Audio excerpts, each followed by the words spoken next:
The following video contains step-by-step instructions on how to maintenance the 2.5 through 4 inch Deringer 40 Reduced Pressure Assembly Backflow Preventer. These are the tools required. Close the number 2 shutoff valve.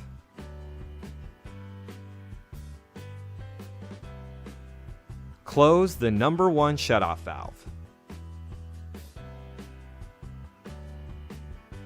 Open test cock number 4.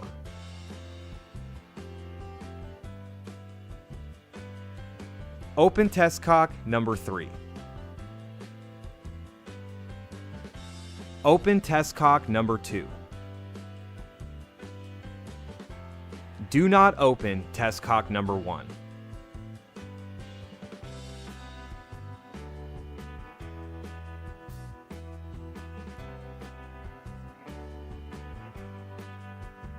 When a reduced pressure valve is leaking from the relief valve, the first check may be fouled or damaged. Make sure the first check is functioning properly before assuming there is a problem with the relief valve. If the first check is functioning properly, we recommend using a toothbrush to gently brush away any debris from the valve piston and seat. This should return the relief valve to working properly without having to disassemble the relief valve.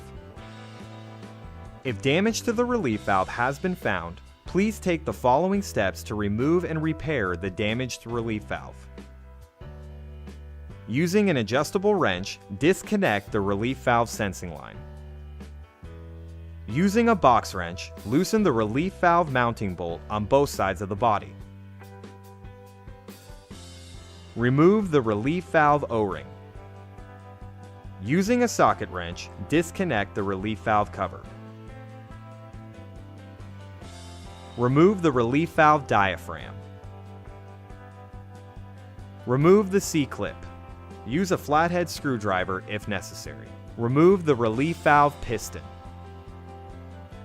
Remove the relief valve spring. Check the spring for damage. Check the rubber seal on the relief valve piston assembly for damage and debris. Check the relief valve seat for damage. Check the relief valve diaphragm for damage or debris. Replace the diaphragm if necessary. Gently push down on the embossed center so that the diaphragm collapses into itself. Reinstall the relief valve piston into the diaphragm.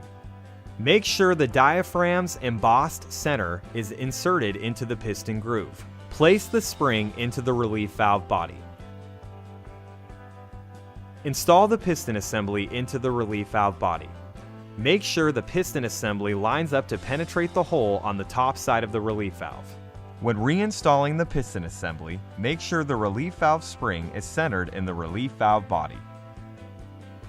Reinstall the C-clip. Reinstall the relief valve cover. Use a socket wrench to tighten the relief valve cover bolts. Examine the relief valve O-ring for damage. Replace the O-ring if necessary. Install the relief valve O-ring into the groove on the relief valve. Using a box wrench, reattach the relief valve to the valve body.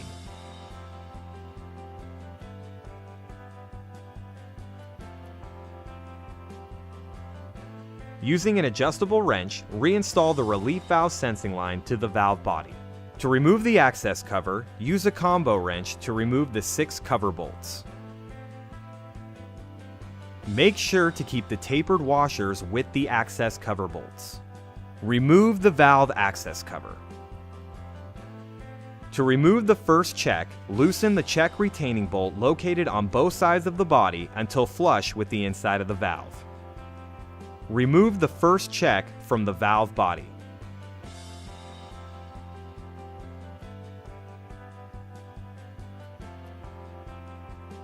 Loosen the tower screws with a Phillips head screwdriver. Separate the tower assembly from the seat. If debris is found on the first check seal disc, the check may just be fouled. The debris can be cleaned off to make the check seal properly without having to replace the check seal disc. Use a rag and some water to clean the debris off of the check seal disc. Examine the seat for any debris or damage. Examine the seat O-ring for damage and debris. Replace the seat O-ring if necessary. Examine the tower screw O-rings for damage. Replace the O-ring if necessary. Once the debris has been cleared from the check disc and no damage is present, the check can be reassembled and reinstalled into the valve body for testing. If damage to the check disc has been found, please take the following steps to remove and replace the damaged check disc. Using a Phillips head screwdriver, remove the seal disc retaining screws. Remove the seal disc retainer to expose the disc. Remove the seal disc. Install the new seal disc and make sure it is completely flat inside the check cavity. Reinstall the seal disc retainer. Using a Phillips head screwdriver, reinstall the seal disc retainer screws. The Deringer 40 and 50 first check is a true poppet check. The check orientation is not important when reattaching the check assembly to the first check seat. Reattach the tower assembly to the first check seat.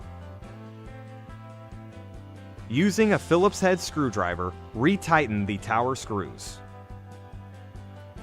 To remove the second check, loosen the check retaining bolts located on both sides of the body until flush with the inside of the valve.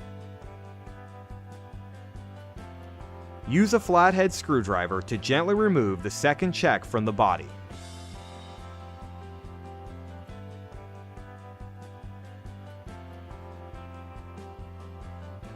Loosen the tower screws with a Phillips head screwdriver.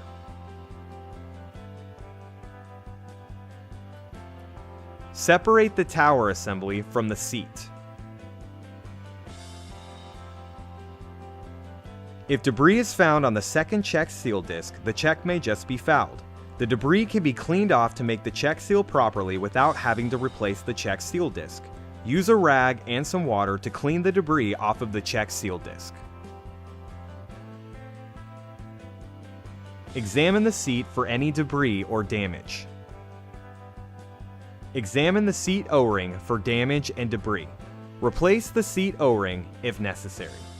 Once the debris has been cleared from the check disc and no damage is present, the check can be reassembled and reinstalled into the valve body for testing. If damage to the check disc has been found, please take the following steps to remove and replace the damaged check disc. Using a Phillips head screwdriver, remove the seal disc retaining screws. Remove the seal disc retainer to expose the disc. Remove the seal disc. Install the new seal disc and make sure it is completely flat inside the check cavity. Reinstall the seal disc retainer.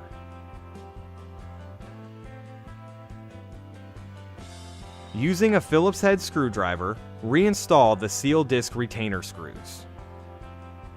Reattach the tower assembly to the second check seat. Make sure the tower assembly is in the proper orientation before tightening down the tower screws. Make sure the check seat protrusions are at the top side of the check. Make sure the check spring arms and the tower bosses on the tower assembly are facing downwards to allow the check to swing open upwards during operation. Using a Phillips head screwdriver, retighten the tower screws. Reinstall the second check into the valve body. Make sure the O-ring seals properly against the surface. Retighten the second check retaining bolts on both sides of the body. Make sure the second check retaining bolts don't bind against the check. Reinstall the first check into the valve body. Make sure the O-ring seals properly against the surface. Retighten the first check retaining bolts on both sides of the body. Make sure the first check retaining bolts don't bind against the check. Examine the access cover O-ring for damage or debris. Replace the O-ring if necessary. Place the access cover onto the valve body. Install the tapered washers onto the access cover bolts. When reinstalling the access cover bolts, engage all 6 bolts one thread. Hand tighten all 6 cover bolts. Using a combo wrench, tighten the 2 center bolts. Tighten down the 4 remaining bolts. Slightly open the number 1 shutoff valve. Close the number 2 test cock. Close the number 3 test cock. Close the number 4 test cock. Fully open the number 1 shutoff valve. Perform a test on the backflow preventer according to your local testing regulations to ensure the check valves and relief valve have been repaired properly. Fully open the number 2 shutoff valve.